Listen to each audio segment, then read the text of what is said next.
Hello, today is Monday, November 29th, 2021. I'm Joe Schmidt from TC2, and this is Staying Connected. If you have an interest in 5G wireless technology like I do, you are going to find today's podcast fascinating. You see, there's currently a dispute between the wireless communications industry and the aviation industry, or should I say a dispute between their respective regulators, the Federal Communications Commission, the FCC, and the Federal Aviation Administration, the FAA.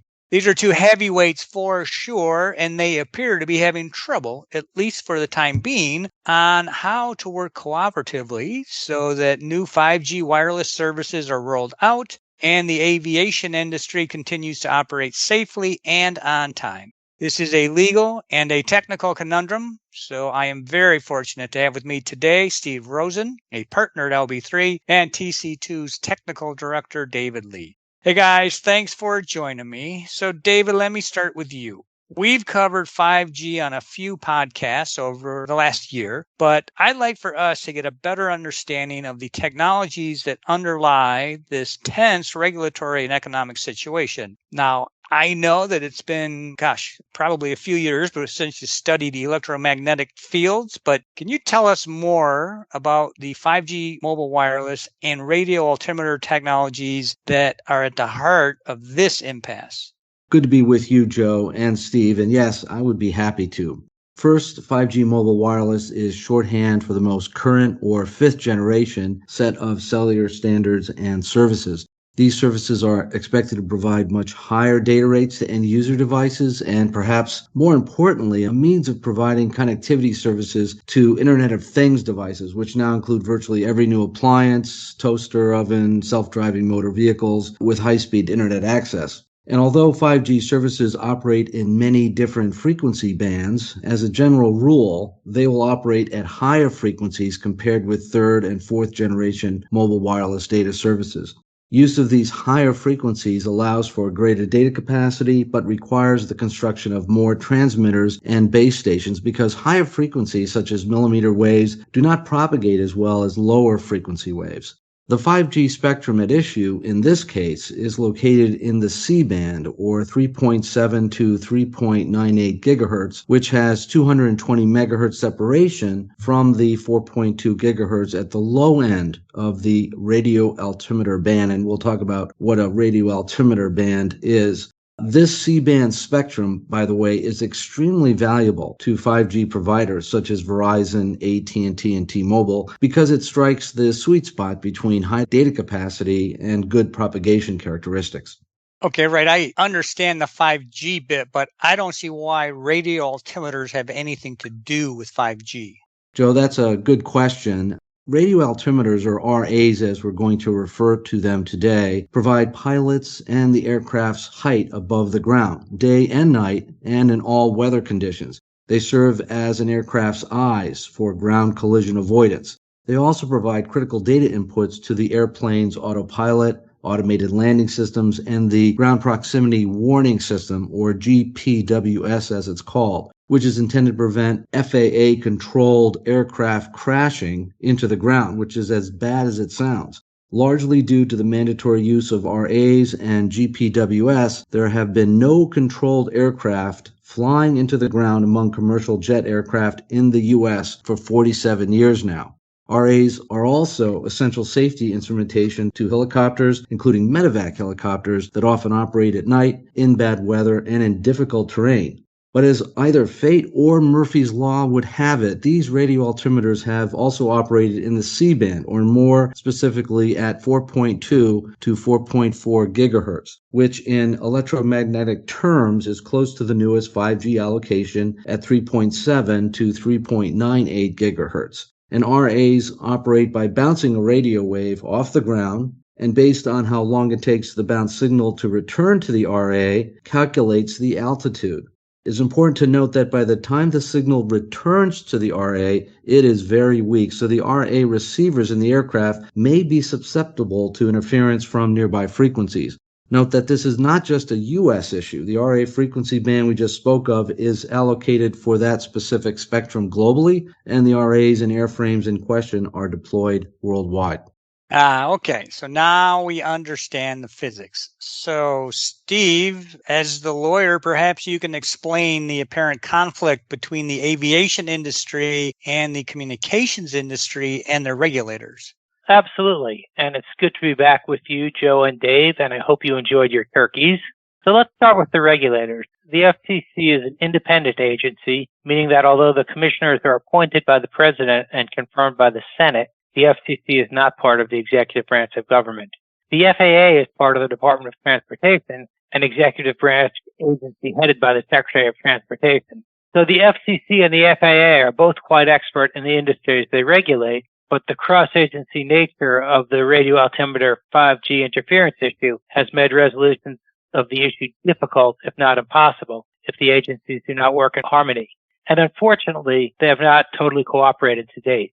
Right. So it sounds like this system with the agencies was always going to fail. How has this played out at the FCC and the FAA? Well, a good starting point is February 2020, when the FCC conducted a notice and comment rulemaking culminating in a report and order that reallocated the 3.7 to 3.98 gigahertz slice of the C-band spectrum from satellite services to 5G services. The aviation community, consisting of avionics manufacturers, airframe manufacturers, the airlines, and pilots, filed comments expressing concern about interference from wireless devices at 3.7 to 3.98 gigahertz to radio altimeters at 4.2 to 4.4 gigahertz.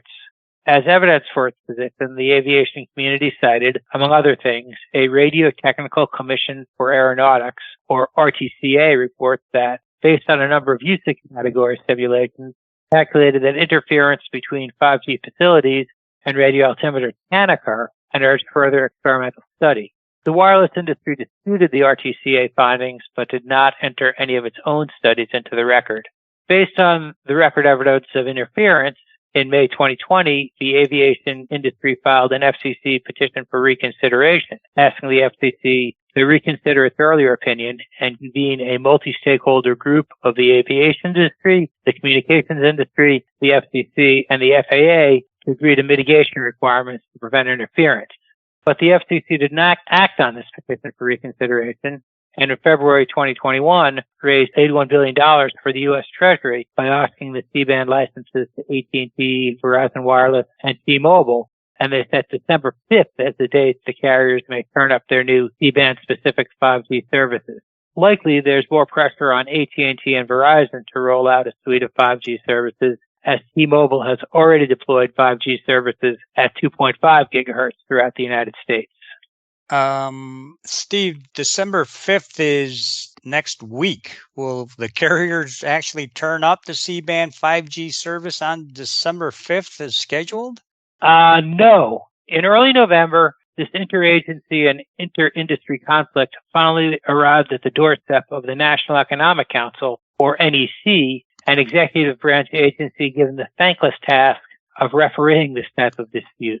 Likely, one of the developments that pushed the NEC to act was the credible threat that the FAA would close various commercial airports to instrument-only approaches, which are necessary at night and in bad weather, if the FAA could not have assurances that the 5G C-band deployment would not interfere with radio altimeters. Of course, closing these portions of the national airspace system would be disastrous for both airline passenger travel and air cargo service.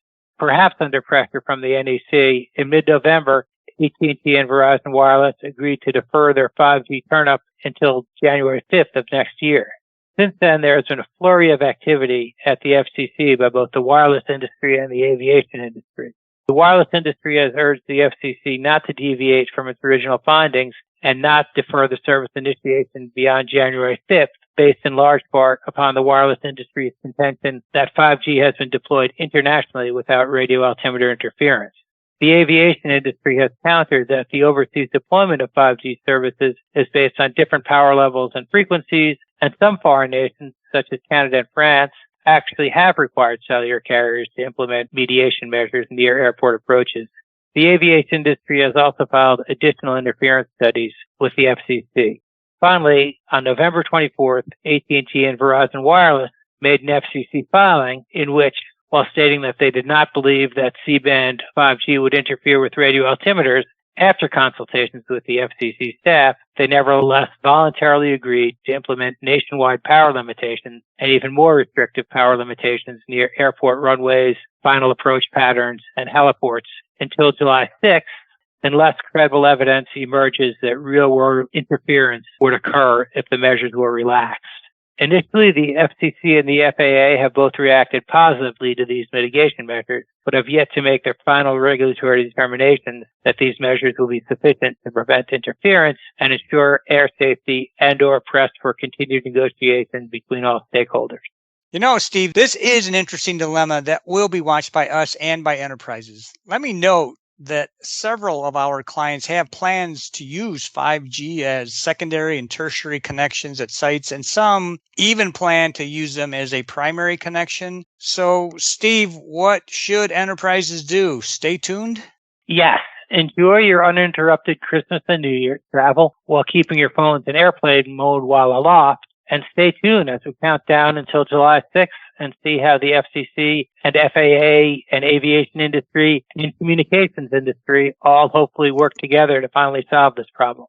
Okay, thanks, Steve. And David, thank you as well. This is a pending regulatory and economic train wreck if things don't get sorted. So we'll keep you updated. In the meantime, if you do want to talk about 5G or other ICT topics, you can contact Steve, David, me, or any of our LB3 and TC2 colleagues by giving us a call or dropping us an email. You can also stay current by subscribing to these Staying Connected podcasts, checking out our websites, and by following us on LinkedIn.